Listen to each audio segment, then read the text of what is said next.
We start with an update on a story we started following over the weekend. A woman from Trenton is behind bars tonight, suspected of arson. TV 20's Lali Salache spoke with the homeowner's family, who says there's more to this case. Flames go up, it was just shameful.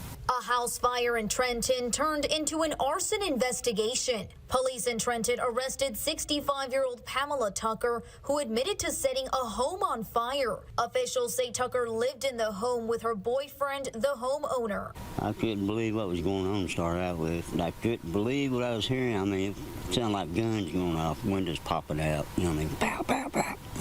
Fire crews were called to Northeast 2nd Avenue in Trenton. When firefighters arrived, they saw half of the house in flames. Residents say the fire was out within minutes and no one was hurt. My adrenaline kicked in, and I just wanted to make sure, my kids were safe, my wife was safe, and my animals were safe. The initial investigation determined the fire was likely due to arson, and Tucker admitted to starting the flames. However, the homeowner's family members say otherwise. I really don't know if it's arson or, it's just people talking. I mean, I really don't see it. I don't see her doing something intentionally like that.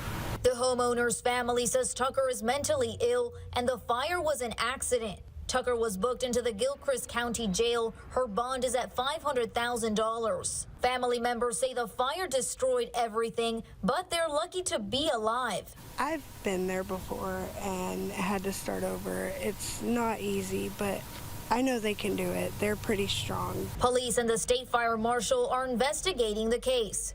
Lali Salache, TV 20 News.